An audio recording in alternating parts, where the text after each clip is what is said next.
skincare, vitamins, supplements, healthy lifestyle choices.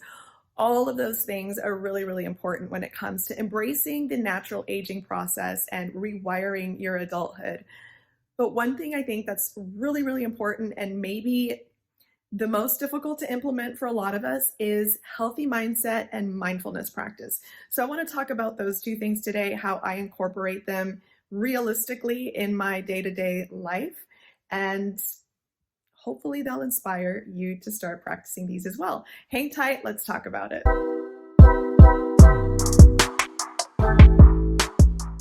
Hi, and welcome to my channel. If you're new here, my name is Marima. I'm a 49-year-old former model, mother of two, relocation consultant, and content creator when it comes to all things health, wellness, skincare, and rewiring your adulthood, because adulthood is hard and there's no user's manual for it. So I typically share a lot about all of the healthy living choices, products, items, and things that I use to age gracefully. I will be 50, maybe by the time this video comes on. I have to pre-record because I'm busy. Maybe I'll be 50 by then. I turn 50 at the end of May. So what do I do to maintain any kind of sanity and to maintain even my appearance? I'm not trying to look younger than I am. I naturally do look younger than I am. That's genetics. But there are things that I do and things that I use to allow myself to maintain the integrity of my skin and avoid medical interventions and injections and all that other stuff. It's not good for you. But that's a story for another day. So I wanted to talk about, well, these things kind of combine into one, but positive mindset, healthy mindset, and mindfulness practice. These two things are so important for just health and wellness in general, and it affects the way that you look as well. These are not things that I grew up knowing anything about. I actually didn't even remotely look into healthy mindset and mindfulness until I was in my 40s, deep into my 40s.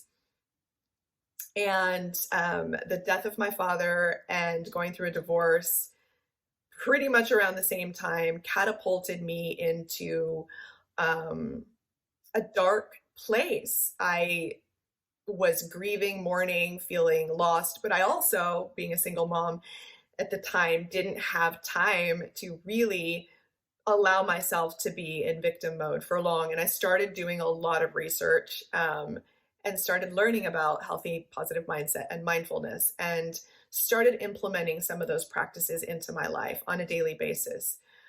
I've been teaching my kids, I've got a 17-year-old and a 19-year-old, about positive, healthy mindset and mindfulness now for years, ever since I started learning about it, because I wish I had known about this stuff when I was their age. Of course, teenagers don't think that their parents know what they're talking about. Pretty sure it goes in one ear and out the other, but as it's traveling through, it's planting seeds. And these are tools that I hope they implement. At least I know they'll have that knowledge and background that I didn't have. So adulthood is difficult, parenting is difficult, going through all of the different changes in our health, in our emotions, losing parents, losing marriages, losing kind of that dream. If you had, a fantasy of what you thought your grown-up life was going to look like, staring reality in the face, staring mortality in the face, all of those things take their toll. And the reality is that even though social media likes to show us the highlight reels of everyone's lives and how everyone has the perfect relationship, the perfect kids, the perfect home, the perfect multiple vacations a year, some people may live like that. Doesn't mean they're happy. Some people may live like that, but the percentage of those people is really, really small. For the rest of us, we live real lives. We work a lot. We take care of people. We sacrifice a lot. We have realistic, often not enough incomes. And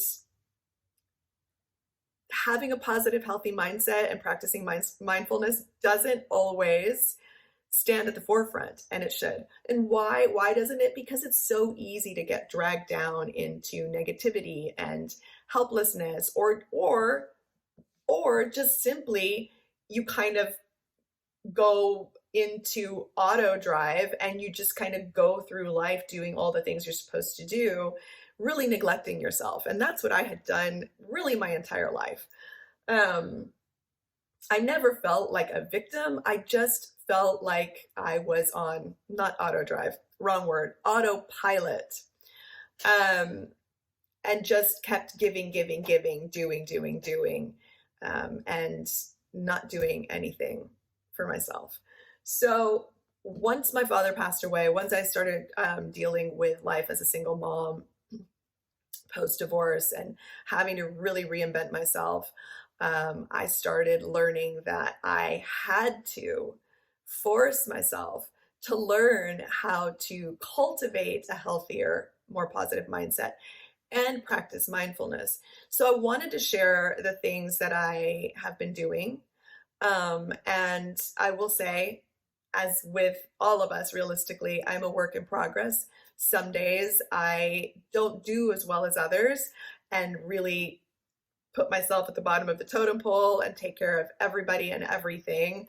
Um, and it's exhausting, and it really does affect your health, and it affects the way that you look, because if you don't feel good, if you don't feel healthy, it really drags you down, literally and figuratively. Like, your face will look tired. You won't get that sleep that you need. Maybe you're not nourishing your body as you should because you've prioritized everyone but yourself, and that affects your mental health. So I do a few things every day. I've been learning about this for a few years now. On January 1st, 2023, I think inspired by the insanity that happened, and our world is still kind of crazy post 2020, I decided that I really, really needed to be super ultra consistent, take all the things that I had learned over the years and put them into a daily actionable plan.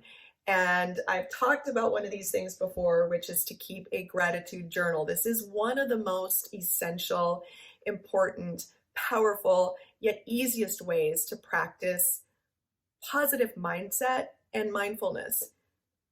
The act of practicing gratitude is so healing. It doesn't happen right away. You don't start feeling better right away, as with anything, even with a skincare product or a vitamin or a supplement or a food or an exercise. You're not going to have an instant anything, instant gratification. You got to throw that into the bin, because it's just not a thing. It's not it. It's not going to work. Gratitude practice is something that really starts to work after you've been doing it consistently. So I've kept a gratitude journal in the past. I have had my kids keep gratitude journals. January 1st, 2023, I decided that this was going to be something that I was going to do forever from now on. And I've stuck to it. It's been over a year now. This is my second journal that I've gone through. So get yourself a cute, a beautiful, and inspiring journal, something you want to write in. I got this at Target, and it's so pretty. And I personally, my voice is cracking. I personally write 10 things that I'm grateful for every single morning. Every single morning. If you don't want to write 10 things, write one thing. Write 3 things, write 5, write 100, whatever feels good to you. For me, I was called to write 10 things, and I've kept that practice. And some days I write the first 5 things are the same things, and then I add 5 other things that are new from, that happened the day before. And some days it's all 10 new things, and some days it's big things, and some days it's little things like, I'm grateful for the fact that it rained last night, because that means I don't have to water the plants.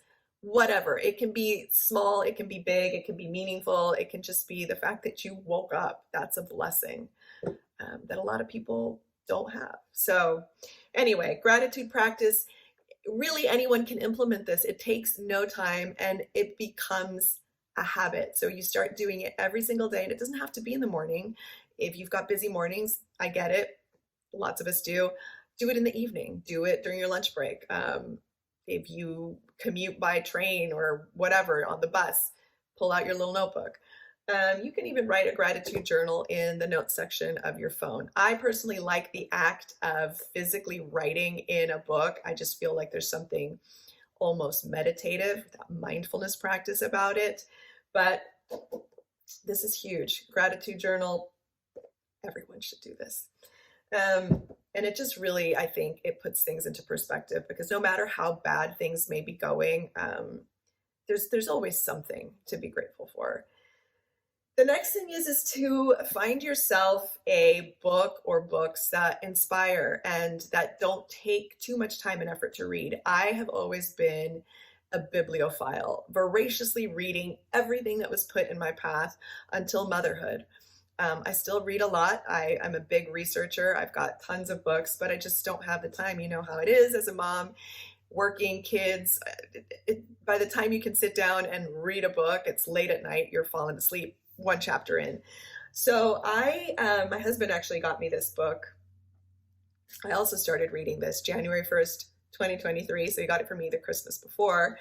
The Daily Stoic, and it's 366 meditations on wisdom, perseverance, and the art of living. I think that it was a YouTube, like a booktube creator that I had originally seen mention this book. I had put it on my wish list and got it as a gift. And it's been such a fantastic book to read. So I went through it, and every day you have a different passage, and they're short. So I will typically do my gratitude journal in the morning and read one of these right afterwards. So that's my mindfulness practice for the morning. And because these are so quick and easy and inspiring and really put things into perspective in such an easy to grasp way, I just think it's a great way to start the day. This book has been a real game changer for me. I often take pictures of certain passages and send them to my kids or anyone that is in my life that I feel might be going through a specific event that passage is relatable to. And it's a fantastic read. And I'm going to go ahead and drop a link down below in my description box for the Daily Stoic. It's powerful, it's wonderful, it's inspiring, and it's realistic. You can fit one passage a day. Look how short this one is. You can fit that into your life. And it doesn't take a lot of mind power. A lot of us are exhausted and frazzled, so focusing on something lengthy and super philosophical is difficult. This makes it doable, and it's just a great way to enhance your mindfulness and mindset practices. So those are two really good things. And then, of course, vision boards. Listen, I've been doing vision boards since I was in high school, but the reality is as I get older, I genuinely don't want a vision board out on my wall.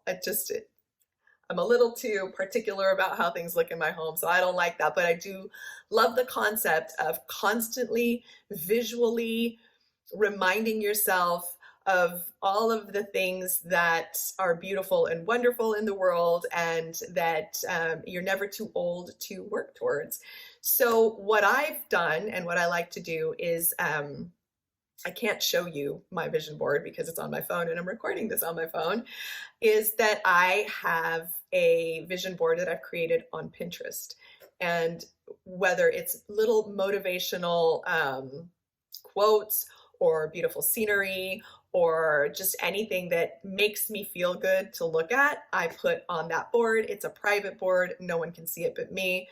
And I highly recommend that, because you can, how many hours a day do we waste scrolling on our phone uselessly and really being attacked mentally by all of this noise and chaos and just not very nice things. So create a vision board that takes you away from all that. You're realistically going to be on your phone anyway, and look at things that inspire you and make you feel better. That right there creates healthier mindset, positive mindset, and it's a mindfulness practice. I don't like attaching any of that to phones because honestly, technology is a blessing and a curse. But again, the reality of everyone's lives nowadays is that we are on our phones. So use that to your advantage. So creating a vision board online on Pinterest is great. It's free. why not inspire yourself? And every time I hop on, I see another amazing quote that just kind of makes me feel good. So I'm pretty sure it'll do that for you too. And then the one thing, and so these are things that I do every day. I look at my vision board every day. I read my motivational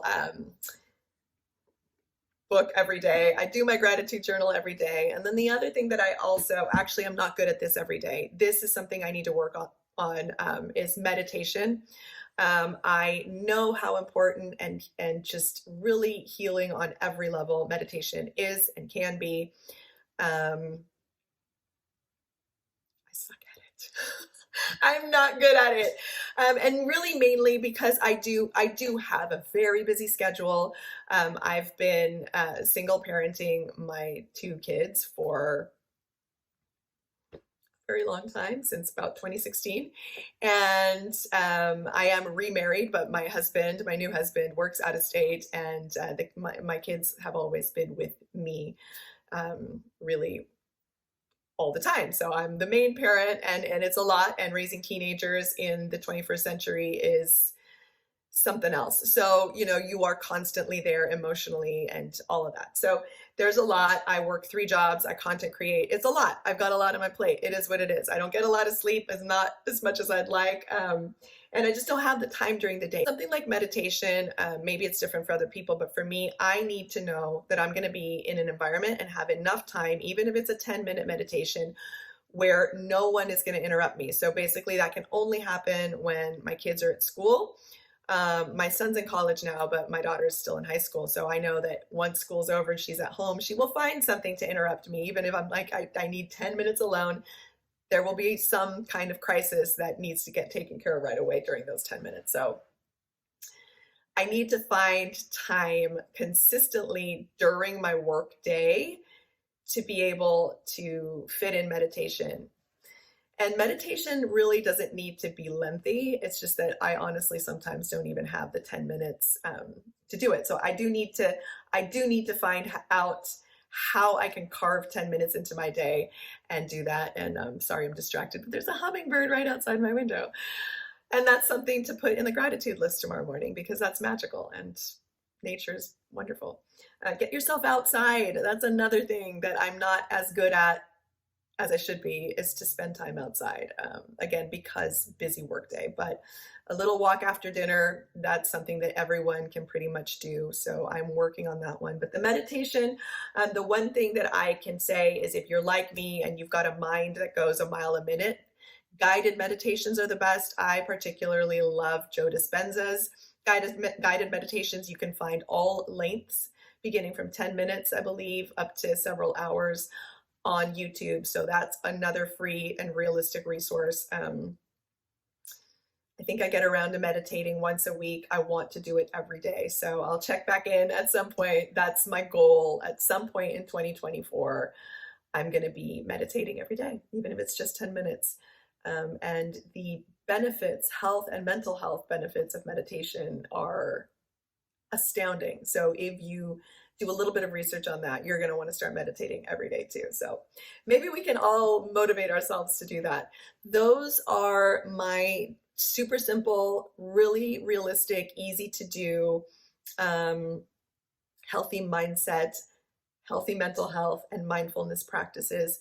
Start small, add one of these things in. If all you do is read one passage from this book every day, if all you do is write a few things you're grateful for every day, if you can manage to get outside every day, if you can manage to create that Pinterest board of things that inspire you and make you feel good to look at and read, then, that's actually a huge step forward. A lot of people don't do any of those things. It's easy to not think about it, but we owe it to ourselves and the people around us to be in the best mental state as possible, which is no small feat in a world as sideways and upside down as the one we live in now.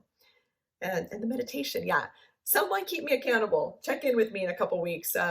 Actually, check in with me in towards the end of summer, only because I'm moving. I'm going to be in between houses for a good month and a half, working on the new house while still in the old house. And that with the workload that I have is a lot. So, but we'll see. I'll still be doing all my other stuff that I talked about. Um, Thanks for listening to me ramble. I wanted to share these simple little things because like I said, I wish I'd known about them when I was much, much younger. Easy to implement, don't cost really anything other than purchasing a couple books, and it'll pay off in spades. So if you've got any questions, any tips, any advice, anything when it comes to cultivating a healthier mental state with mindfulness and positive mindset, please drop me a comment below, and please go ahead and click like, subscribe, hit the notification bell. I post videos every other Wednesday, and I look forward to continuing rewiring adulthood with you. I'll see you next time.